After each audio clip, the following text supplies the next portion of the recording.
이 시간 우리에게 주신 하나님의 말씀 히브리서 8장 1절에서 3절까지 같이 읽도록 하겠습니다.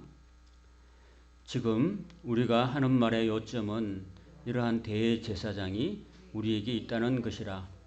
그는 하늘에서 지극히 크신 이의 보좌 우편에 앉으셨으니 성소와 참 장막에서 섬기시는 이시라.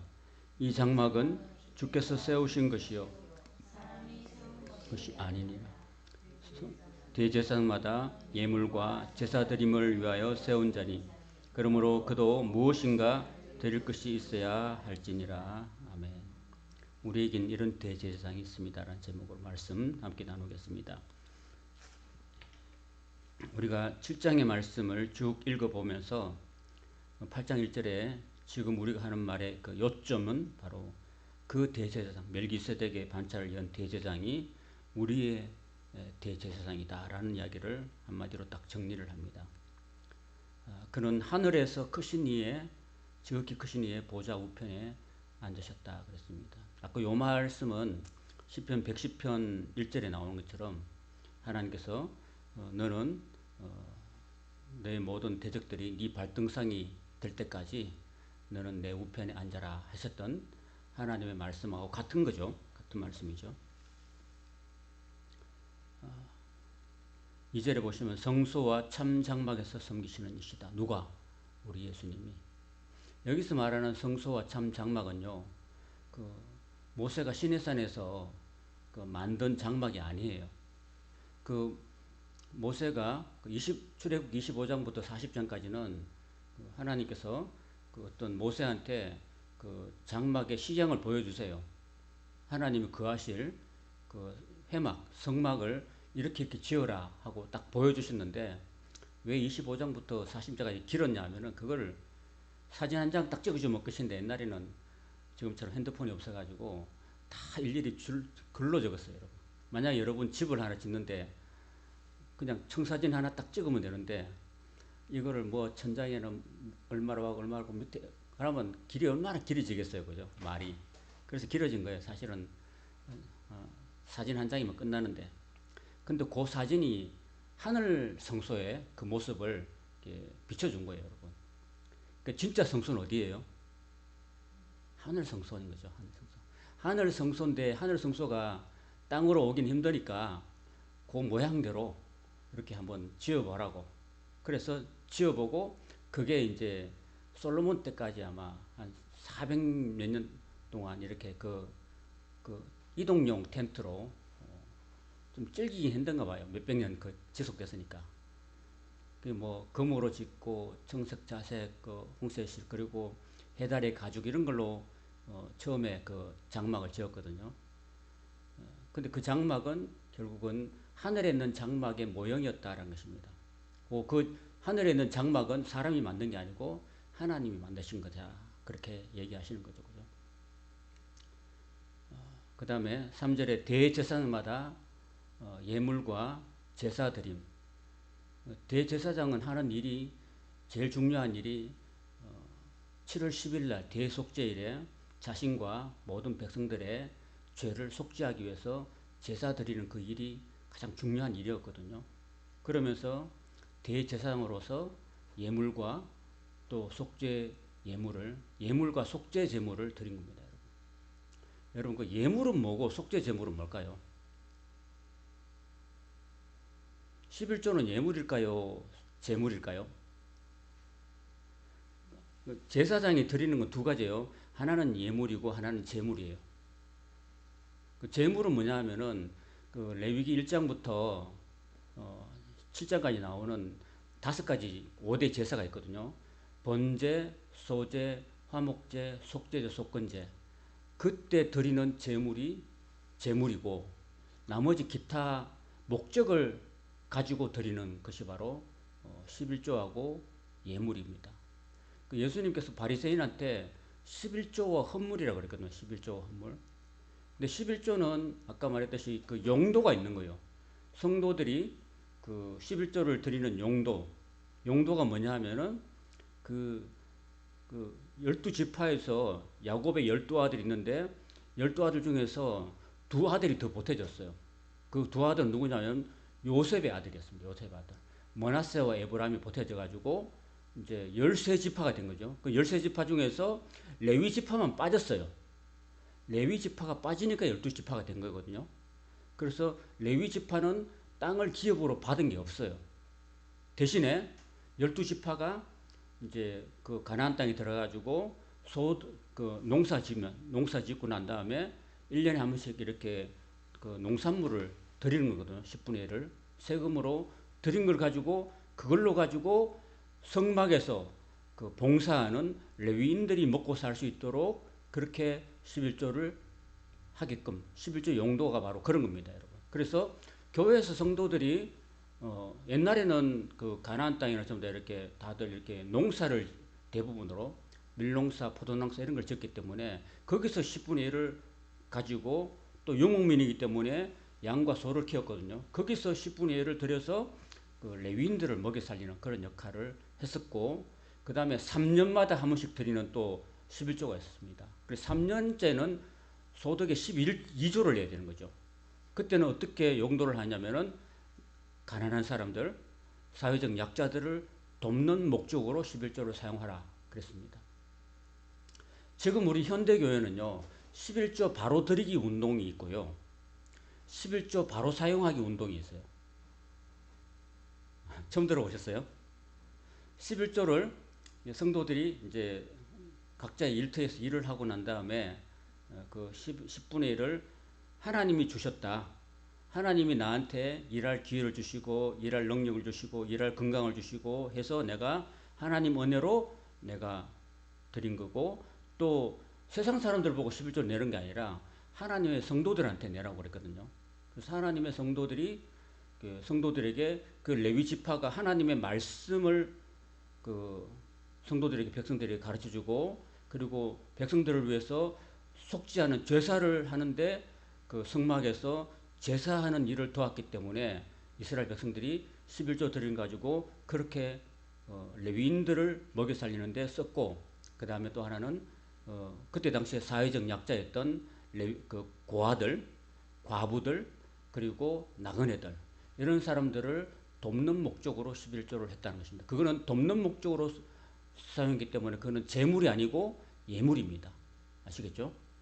그래서 제사장마다 하는 일이 뭐냐면 예물과 속죄 제사를 드리는 이 두 가지를 하는데, 이제 예수님이 오고 난 다음부터는 예수님이 속죄 제사를 완성시키기 때문에 더 이상 제물을 드리는 건 없어요.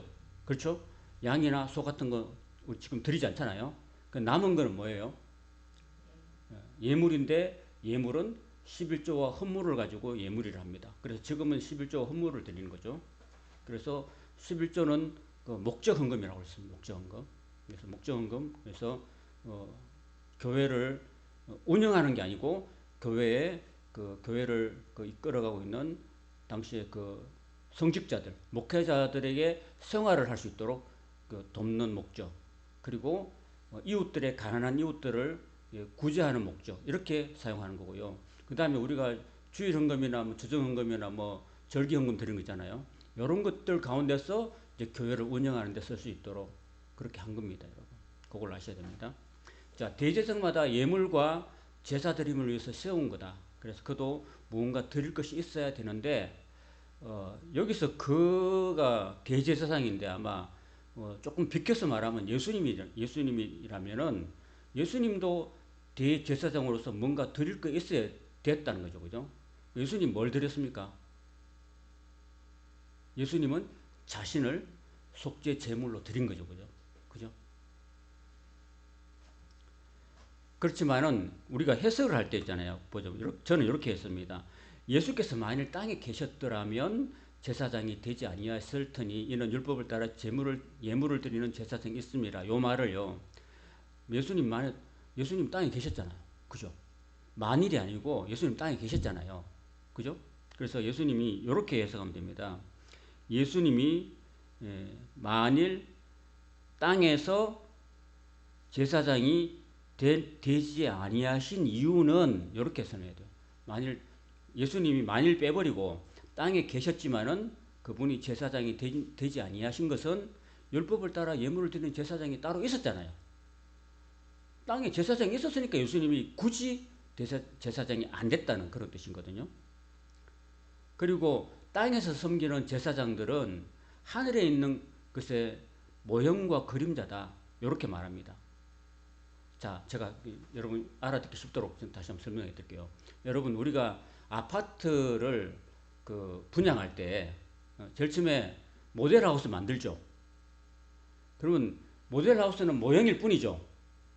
앞으로 지어질 모형이 요런 겁니다 라고 했을 뿐이죠. 그리고 실제로는 어디가 살아요? 그 모형을 따라 지은 실제 아파트에 들어가 사는 거죠. 그죠? 그럼 구약에 있는 그 성막, 그거는 모델하우스예요. 요런 겁니다. 여러분이 앞으로 분양받아서 들어갈 집은 바로 요런 겁니다 하고 일부러 지어놓은 거 있잖아요. 구경만 하라고. 거기서 사는 건 아니잖아요. 그죠? 근데 실제는 완전히 지어놓은 그 모형을 따라 지어놓은 그 집에 들어가 사는 거지 모형에 사는 거 아니잖아요. 그거하고 똑같은 거예요. 그래서 이제 요 5절의 말씀이 그런 뜻입니다. 그런 뜻. 그래서 하늘에 그들이 섬기는 것은 하늘에 있는 것의 모형과 그림자다. 신의 사슬 만든 그 성막은 그냥 하늘 장막의 모형일 뿐이다. 그리고 하늘 장막의 그 거울을 본받아서 그냥 따가지고 그렇게 해서 그 지시함을 따라서 사람들이 만든 그런 인간의 장막일 뿐이다 라는 얘기입니다. 그러나 이제 예수님은 더 아름다운 직분을 얻으셨다. 그리고 그는 더 좋은 약속으로 세우신 더 좋은 언약의 중보자시다. 그러니까 첫 번째 언약이 옛 언약이고 낡은 언약이고요. 그 다음에 예수님을 통해서 예수님이 십자가에 죽으시고 또 하늘나라에 올라가셨잖아요. 하늘나라에 진짜 장막과 참 성소에 가셨으니까 그게 진짜 장막이고 거기서 하늘나라의 제사장이 된 거죠. 예수님이. 그리고 그 옛 언약은 이제 사라지고 이제 예수님과 맺은 새 언약에 있어서 우리와 하나님 사를 이어주는 언약의 중보자다. 중보자라는 것은 이어주는 사람. 하나님과 우리 사를 완전하게 새롭게 이어주는 그런 중보자 역할을 하시는 분이 바로 예수님이다라는 이야기입니다. 그리고 그 첫 언약, 그러니까 시내산에서 맺었던 모세와 맺었던 첫 번째 언약이 무흠했다면, 아무런 흠이 없었다면은 둘째 언약에 새 언약이 필요 없는 거죠. 그렇지만 첫째 언약이 흠이 많았다라는 거죠, 그죠? 불완전했다. 그러니까 이제 둘째 언약이 이제 등장할 필요가 있는 거죠. 그래서 8절에 그들의 잘못을 지적하여 말씀하시되 주께서 이르시되 볼지어다 날이 이르리니 내가 이스라엘 집과 유다 집에 더불어 새 언약을 맺으리라. 이 말은 예레미야서 31장 31절에 나오는 말씀이요. 외우기 쉽죠. 예레미야 31장 몇 절? 31절. 3.1.3.1. 예레미야 31장 31절의 말씀. 그러니까 그때 당시 예레미야는 나라가 망했잖아요. 예레미야는 나라가 예루살렘이 멸망할 때 그때 나온 선지잖아요. 그 왜 멸망했을까요? 시내산에서 맺은 언약을 안 지켰기 때문에 이제 결국은 그 나라가 멸망했잖아요. 그러니까 첫 번째 언약은 이제 실패로 끝난 거예요. 그래서 이제 그 예레미야를 더불어서 이제 두 번째 새로운 언약, 이제 유다 집과 더불어서 새 언약을 이제 다시 세운 거예요. 첫 번째 약속은 왜 실패했냐면은 하나님이 약속을 안 지킨 게 아니에요. 이스라엘 백성들이 약속을 안 지켰기 때문에 첫 번째 언약은 실패로 끝나버렸어요. 제가 우리 권사님하고 언제 어디서 만나서 우리 차 한잔 합시다 하고 전도하러 갑시다 이렇게 약속했는데 누가 한 사람이 약속을 안 지켜버렸어. 그럼 약속이 폐기가 되는 거죠. 그죠? 그 약속이 사라지는 거잖아. 그처럼 하나님하고 이스라엘 백성들하고 서로 잘 지내보자. 당신은 남편이고 나는 아내니까 서로 부부간에 서로 그 바람 피우지 말고 약속을 잘 지켜 끝까지 부부간에 신뢰를 지키면서 행복하게 살자 했는데 그 부인된 이스라엘이 그냥 온갖 바람 다 피우고 하나님을 배반하고 이렇게 했다는 겁니다. 그러니까 언약이 깨진 거죠. 그래서 이제 새 언약을 짓는 거죠. 9절에 또 주께서 이르시기를 이 언약은 새로운 약속은 내가 그들의 열조와 손을 잡고 애굽 땅에서 인도하여 내던 내래 그들과 시내산에서 맺은 언약과 같지 않다 그랬습니다. 새 언약이 옛날하고 다르다는 겁니다. 그들은 내 언약에 머물러 있지 아니하므로 그 약속을 안 지켰다는 말입니다. 그래서 내가 그들을 돌보지 않았다. 돌보지 않았다는 말은 결국 뭐예요? 하나님 안 돌보면 어떻게 되는 거예요? 그 나라가 망하는 거예요. 하나님이 안 돌보니까 그 결국은 예레미야한테 너희 나라가 지금 망한 이유가 너희들이 약속을 안 지켰기 때문에 그렇게 망했다고 이야기한 겁니다. 그리고 10절에 또 주께서 이르시되 그날 후에란 건 뭘까요? 예수님이 십자가에서 자신을 속죄 제물로 드린 후에 내가 이스라엘 집과 맺을 언약은 이것이니 내 법을 하나님의 사랑의 법을 그들의 생각에 두고 그들의 마음에 이것을 기록하리라. 옛날에 첫 번째 언약 10계명 어디다 하나님이 기록하셨어요? 돌판에 기록해, 돌판에. 여러분 우리가 그 어떻게 보면 어떤 교회 이름도 보면요, 막 돌에다 막 새기잖아, 돌에요, 그죠? 돌에다가 저가 옛날에 우리 교회 잠깐 알고 있던 분이 저기 어디 마을이래요, 저기 축산마을이라고 있어요, 제주시에 그 신비의 도로 앞에 축산마을에 그 살던 분인데 그분이 제주 충신교회 다니신 분이었는데 그분이 교회 장로님이셨고 그리고 그 장군이었어요. 별 2개 장군이었습니다. 근데 그분이 그 자기 축산마을 입구에다가 큰 돌에다가 이 마을은 축산마을입니다라고 딱 적어놨어요. 지금도 있어요. 그 지금 돌에다가 세워놓으면 얼마나 오래 갈까요? 엄청 오래 가겠죠. 근데 그 십계명을 하나님이 너희들 정말 기억하라고, 그리고 그 지성소에 있는 법궤 속에다가 넣을 정도로 귀하게 여기고 십계명 두 돌판을 귀하게 넣고 했는데 아무리 귀하게 넣고 돌로 새겨놔도 백성들이 안 지켜버린 거예요. 그 하나님 말씀을. 아무리 돌에 새겨가지고 1000년이 지나도 그 돌이 그대로 남아있을지라도 사람들이 돌에다 새겨놓으면 사람들이 기억도 안 하고 안 지킨 거예요. 그래서 하나님 어떻게 두 번째는 언약을 어디다 새겼냐면은 우리 마음속에다 새기는 거예요. 우리 마음속에. 예수 믿는 사람들의 마음속에다가 하나님께서 새긴다는 거예요. 새긴다는 거예요. 여기서 그들과 맺을 언약은 내 법을 그들의 생각에 두고 그들의 마음에다 기록할 것이다. 그래서 나는 그들에게 하나님 되고 그들은 내 백성이 된다. 이런 말씀들을 성도들의 마음에다 새기는 겁니다, 여러분. 그래서 여러분 그 신명기 6장 4절에서 9절에 보면 그런 말씀에 너는 이 말씀을 네 마음에 새기라고 그랬어요. 마음에 새기고, 그런 말을 마음에 새기라는 거예요. 그래서 우리는 하나님 말씀을요, 여러분 성경에다 아무리 해놔도 소용이 없어. 어디다 새겨야 됩니까, 여러분? 하나님 말씀을 어디다 새겨야 됩니까? 여러분 마음에 간직해야 돼요. 제일 중요한 건 여러분 마음이에요, 마음. 오늘 교회 와서 하나님 앞에 나아가는데 하나님 우리에게 주시는 말씀이 있잖아요. 그 말씀을 여러분이 노트에 아무리 적어도 안 돼. 우리가 어디다 새겨야 돼요? 귀를 경청하면서 내 마음에 아멘하고 받아들여야 돼요.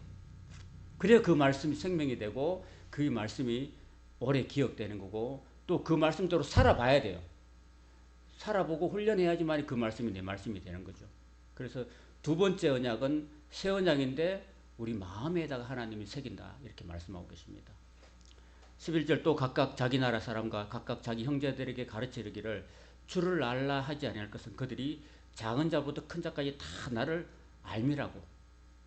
그러니까 진짜는 하나님께서 이제는요 각자의 백성들에게 다 성령으로 역사하시는 겁니다. 성령으로 내가 너의 하나님이다, 내가 너의 주다, 이렇게 하나님께서 지금 이 시대는 예수님이 십자가에 죽으신 이후로부터는 하나님이 이제 각자의 마음속에 오셔서 내가 너의 하나님이다 라고 말씀하시는 거예요. 그래서 그 사도 바울이 그런 말을 하잖아요. 누구든지 성령으로 아니하고는 예수를 주시라 할 수 없다, 그렇게 말씀하시잖아요. 그래서 이제는 각 사람의 마음속에 하나님의 성령이 임재하시는 겁니다, 여러분.